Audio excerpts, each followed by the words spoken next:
What up, Hyperchange? Welcome to another episode. I'm here with Sean Mitchell. We are here at the Detroit airport in the baggage claim, so bear with us if there's any interruptions. But we just got back from the Sandy Munro EV Breakdown event. I'll let that go. Also, if you guys are tuning in and you can hear the audio and it's good, just give us a thumbs up in the comments. That'll be awesome. The items that may be carried through the screening checkpoint. I Please bet the check with microphone's good your enough. Yeah, I think it's probably good enough. Anyway, information so in the oh, end so good. what's up? Okay, so yeah, so want to do this quick recap of. I know Sean's gonna post another full video on his channel probably about the EV event. I want to do more content about it, but just to get our first thoughts down, it was a full day event at the Munro headquarters in Detroit. For those who don't know, Sandy Munro founded this company called Munro Associates. Their whole job is to essentially break down. They buy cars, rip them apart, show the cost of every single little piece and sell that to the different automotive industry experts. And so today they had the comparison of the Chevy Bolt, the IPACE, and the Model 3, and maybe the BMW i3 as well. They had some components of that, and essentially broke it down. We got to talk to a bunch of people. There was a bunch of presentations, and really interesting day overall. I don't know, Sean, you want to give your first insights or first thoughts of the event? Yeah, I thought it was really interesting. I thought it was really interesting to see how they sort of took this engineering approach to analyzing a vehicle, tearing it down. They said that they were able to look up most of the part numbers and determine, where those parts came from, what suppliers those parts came from. They did say in some cases Tesla had some parts that did not have any part numbers, and so they would only able to guess where they came from. I thought that was really interesting. The presentation piece was fascinating. They did provide some diagrams, and I think I'll probably do a second video where I'm actually including some of the slides. Yeah, we got some great slides. Yeah, for sure. But one of the things that sort of I took from the event was how intentional Tesla was about integrating things versus that they use these two words, integration and separation. And with a lot of these traditional automakers, they've got they're sourcing suppliers from all these different places where Tesla is making a lot of their own parts. In fact, we had a cool opportunity to sit down with Sandy Munro. And, that was crazy. It was just he was looking for a place to sit, eating lunch. Yeah. And it's like right over us. United from Newark, Carousel 2. If you have an oversized piece of stuffed toes or car seats, those items can be found on the oversized belt next door to the Italian market. Thank you for flying United and have a great day. But so he sat down and we just got to ask him questions. I mean, it was really cool. It was like everything that we sort of hoped that we tried to get to earlier in the day. It just sort of happened naturally. So we got to ask him questions, and he was saying that the Chevy Bolt carries 70% of their parts come from LG, whereas in comparison, the Tesla Model 3, 90% of the parts Tesla makes. So I thought that was just super fascinating. Totally. And that was my biggest takeaway, was just the vertical integration of Tesla's stack of basically everything was vastly more vertically integrated and seemed more coherent than all the other ones. And they even had like the battery skateboard thing. This is one thing we were talking about, how they're not fully adapting. These automakers are very hesitant to fully invest in production lines. They've adapted ICE production lines to build their EVs, and that was very apparent in a lot of the sort of diagrams about where you saw the batteries being placed in these cars. It was clear that was like where the engine went. But then they were also showing how the skateboard, like what Tesla has, is the next generation of batteries, and Volkswagen with their MEB platform is moving towards that. So I thought it was really interesting. They broke down the, battery, motor, and electronics as the three big sort of components of the EV. I guess my biggest takeaway from this, and it was really focused on hardware, not software, was that Tesla's far more vertically integrated, and their technology seems to be like a step ahead, like maybe 2 to 3 years ahead. And a lot of these things, especially like the circuit boards and the electronics, and so Tesla's DNA as a software-first technology company, I think really shined through in that. Yeah. I really do hope at some point they can analyze and compare software. I mean, I think I know what the result is going to be. Tesla's just a far better software company than any of these automakers. So I think that's cool. The guy who broke down the battery packs, when I asked him who's doing it best, he sort of resoundingly said Tesla has a far better battery pack. Even even when selecting the type of battery cell formats, he said that, Tesla's doing the cylindrical, they've got prismatic and pouch style cells, and, he said that by far Tesla has the best engineered battery pack of the vehicles that they looked at. Yeah, that was my high-level takeaway. Is Tesla's technology stack appears to be superior, and I thought it was just kind of switching gears a little bit to the sentiment, because we also we went to Rivian yesterday, sort of met with some EV people last night. I've been talking to a ton of people at the event. I got to talk to Bob Purcell, who has worked on the EV1, another old GM employee worked on the EV1, hear their stories. So a lot of interesting stuff, but the whole sentiment, it's almost like they really still aren't even fully convinced that electric vehicles are the future, is the sentiment I get here. They're still hesitant to invest. Tesla's kind of laughed at still as a joke. They're not taking it seriously despite all the sales numbers we're seeing. So it almost like the mindset of Detroit was even more behind than I originally thought. That was my biggest takeaway from the trip. And someone actually did the super chat, thank you for that, about the profitability of the cars. And I thought that was kind of one part of the event that I thought was a little lacking, was like the big takeaway. Maybe you had to buy the report to get the big takeaway, but like there wasn't a clear takeaway of like, this is the gross margin on the Model 3, this is the gross margin on the Bolt. Like it wasn't that crystal clear. But the other person we did talk to said the Bolt is probably breaking even if you include the regulatory credits within that. But I think the overall thesis of that, that, like you said, 70% of the parts of the Bolt are from GM. Tesla's 90%. So this outsourcing of all the parts, this not bringing anything in-house, this not committing to the EV platform is resulting in much higher cost structures, much lower gross margins for all of these other electric vehicles. So that sort of cements the whole innovator's dilemma, catch-22 thesis of, why can no one compete with Tesla? Because they're going to have to invest billions in CapEx to build out new production lines, start from scratch. That's really the way to approach this, not the traditional automotive build thing. And that's why I think Rivian, I was so excited and impressed with Rivian and what they're doing, which is, very much more in line with Tesla.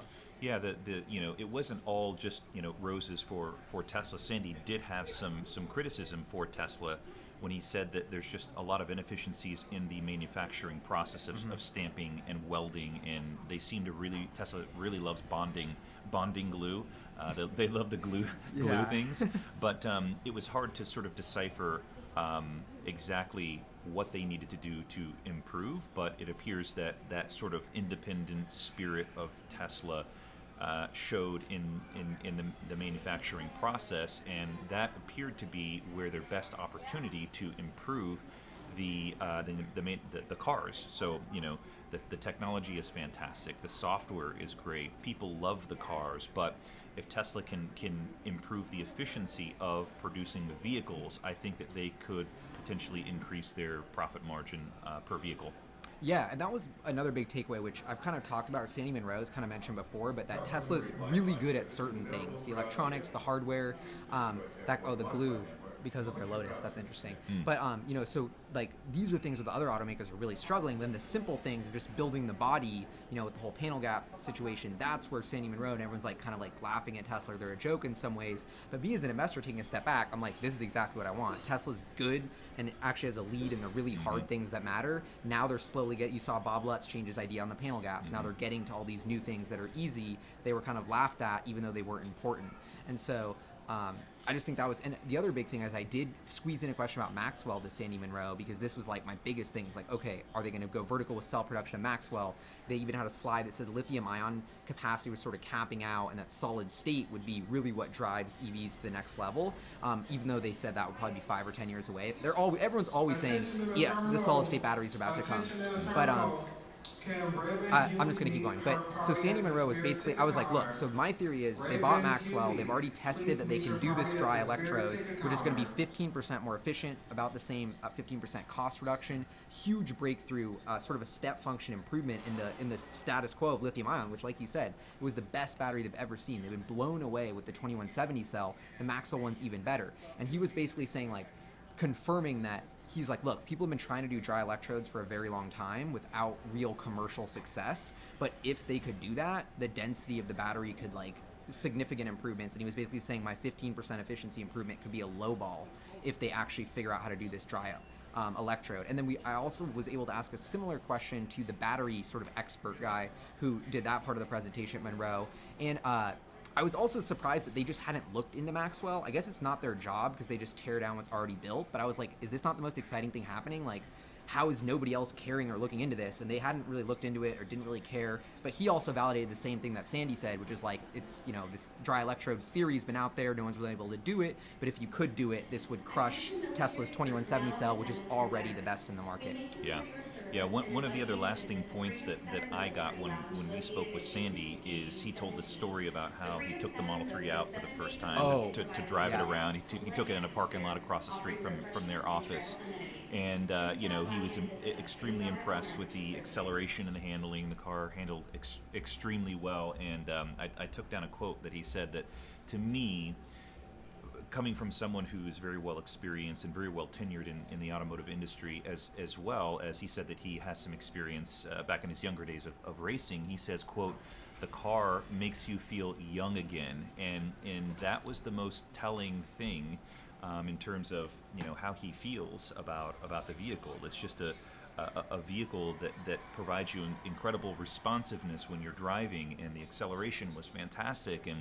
And though he does have some criticisms for the vehicle, I think that I do think that he ultimately sort of enjoys the final product. Yeah, and this is coming from like the most gearhead Detroit, OG industry person to say that, which is so like kind of exciting. And that, almost like there wasn't a debate of like Tesla is the superior EV product. Mm-hmm. And that was what was really exciting to me. Mm-hmm. I don't know if you guys have any other questions that you want to send in. Maybe that could be helpful. I also kind of, I don't know, do you have any other high-level takeaways from the Detroit trip? Because I guess my biggest takeaway is Tesla's actually further ahead than I thought. And Detroit's actually further behind. They're moving slower. I don't feel like that commitment is actually even really started yet from really any other automaker. Yeah, I mean, the battery cell thing, the form factor of the battery cells was a really interesting one that I sort of already knew, but it was just interesting to sort of see these vehicles broken down and to see the actual cells. The cylindrical cells are less expensive. They're easier to produce. However, when you put them into the battery pack, they're quite a bit more complex in the battery pack, but that results in better performance, better cooling, far superior to these prismatic and pouch cells. So to me, it was really interesting to see someone who knows and understands batteries to sort of explain why it makes more sense to use the cylindrical cells. And I asked him, I said, if these cells are more expensive, if they're less expensive, the cylindrical cells, and why are so many automakers using the pouch and prismatic style cells? And he's like, they're just easier to manage and easier to fit into cars. Mm-hmm. And actually, one of the really interesting tidbits was when Sandy was talking about how he had talked to Elon Musk twice. This was sort of in like the after hours chit chat I was listening to. And he said that Elon, like, he had called him once and he got like, they don't really get along and they're not like, I don't know. It's kind of, there's some sort of beef for like Elon didn't want to hear the criticism, so we've heard that stuff before. But then we were talking to Sandy at lunch and I'm like, all right, like, do you think they're going to win? Like, do you think Tesla's going to be able to win or, at a high level? And he's like, well, Elon, I'm complaining about how they're manufacturing the car, they're great electronics, but he's like, Elon's going to do it. Like, they'll get through it because everybody else is a moron or something like that. It was like, so that's kind of the takeaway. Elon's stubborn, Tesla's doing everything differently. It's easy to criticize them about that, but if you look at the aggregate of their product, it's the market shares data is there. The technology that really matters is there. And then the flip side is Detroit is still in denial about this revolution that's occurring. And it seems, that they haven't taken it seriously yet. So. Yeah, I'll add one other thing that I guess I sort of alluded to earlier, but I think it's just really interesting. My impression is, when you see these vehicles broken down and you see how much extra stuff that these EVs have from traditional automakers, more cabling, bigger battery pack housings, and no sound. Oh, sound, no sound. Yeah. Anyway, so the my understanding is leaving this event is that you have these different departments in these traditional automakers that are working on separate things, and then they all sort of come together when they've designed their parts, Yeah. and that's why you have a lot of this extra stuff. It's not as congruent and efficient as what Tesla has, because they've just completely built it from the ground up, and they're probably all working on the very same thing at the same time. Yeah, and the cooling thing that you mentioned in particular was very interesting. I'm sure maybe I'll put this in your video. The chart they had of how Tesla has this very central cooling system. The Bolt has all these, like a hodgepodge of like 3 different systems at once. So it kind of goes to show how like this vertical integration, doing it from the top, has really been a game changer for Tesla. There was one question that was a super chat that I missed, but so I don't know if you want to just retype it and we can try and get to it.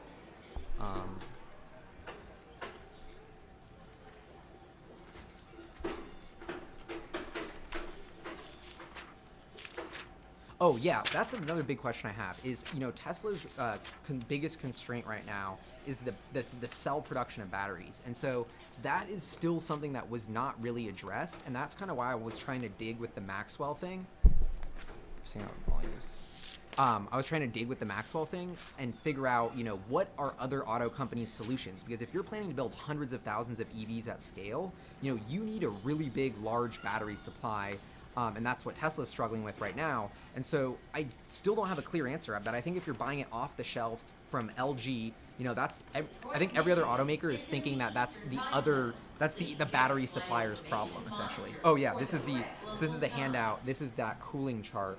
So you can see it's the Model 3 and the Chevy Bolt. Yep. These are the Chevy Bolt. This is the Model 3. Yeah. And so you can see these are like the 3 different systems on the Bolt versus this very one kind of like integrated system on the Tesla there.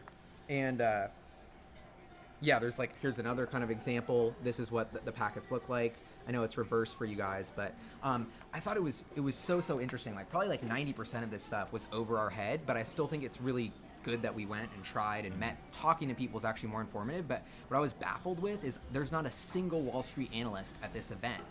So all these people who are claiming are moving the market on this based on the technology and are claiming to be experts, like they're not showing up to these events where all of the groundwork is being done, where the news is being broken and the technology is being independently audited by these third parties, so that was kind of this other thing to me. It's like, we're here, the industry's saying Tesla's the best, it's kind of a no-brainer, and nobody cares. Wall Street just kind of let it go. Although there was a couple reporters there. Yeah, my best guess is the Wall Street is just looking at the balance sheet.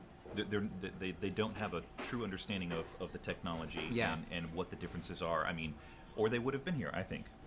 Yeah, totally. I mean, I guess that kind of wraps it up. I definitely want to do some more. I know Sean is going to come out with an awesome video on his channel. I might come out with some Rivian content, but overall, amazing trip to Detroit. I think it's like, for all those people out there, investing, I just think doing the DD, being there in person, talking to people in the industry, like we're kind of behind enemy lines here. That's how I felt, because we're in the heart of big auto. Like you're driving past the Chrysler building, everything is a car thing. But it just concretely cemented the thesis for me personally more than ever. Electric's the future. Actually, I do want to throw in one more thing. Tesloop, shout out to Tesloop, did a really good presentation about what they're doing. And my biggest takeaway from that is he's doing a really cool kind of car sharing thing, but the data he has on how long these batteries last and the maintenance and service. He's essentially putting out they own 8 out of the highest 10 mileage Teslas. He's validated this service and maintenance savings and the battery lasting 300,000 plus miles on the current battery. I mean, this is, to me, that was the data that's like, whoa, this is the data that shows that it's not just theoretical maintenance and savings. Like, this is the data that Uber's going to be looking at, that Lyft's going to be looking at when they're making purchasing decisions to buy hundreds of thousands of vehicles eventually. If you think about where the purchasing power of the automotive industry is going, it's all to fleets. It's all to these huge fleet operators, less to individual car buyers. Those fleet operators are far more sensitive to the unit economics and the overall total cost of ownership pricing. And that was the Tesloop takeaway, is if you're doing these long distance travel routes, they were doing like LA or SF to Vegas or something, the Tesloop is, you're getting all these EV savings and it's really maximizing it. And so I don't know, I thought that data was just underappreciated, because I'm looking at that and I'm like, wow, this validates, this is why it makes sense that 63% of the Model 3 trade-ins are from really, non-premium vehicles, because the cost of ownership is there. People think consumers are dumb, but they're not. They're doing the math, and the math shows that even though the Model 3 is priced at 40 grand, the total cost of ownership the lifetime of the vehicle is a lot closer to the Camry or the Corolla, and that data was real. You know? Yeah, he said something that I didn't realize, that they've got the only fleet level API connection to the vehicles, and so they've got this data insight, this Unreal data insight into all of their vehicles, and as well anyone who's participating in their car mic. Oh app. yeah, that's cool. So they've got this really detailed level that, from my understanding, no other Tesla app offers in terms of data and insight. Yeah, so I would definitely check out the Tesla Loop app. Yeah, we have. So anyway, this wraps up the live stream. Thank you guys so much for tuning in. I will be back with Sean's gonna have Detroit updates. I'll have more Detroit updates. But the gist of it is more bullish than ever. We're behind enemy lines, and Detroit is years behind, I think. Anyway, peace out, Hyperchange. See you guys soon. Please check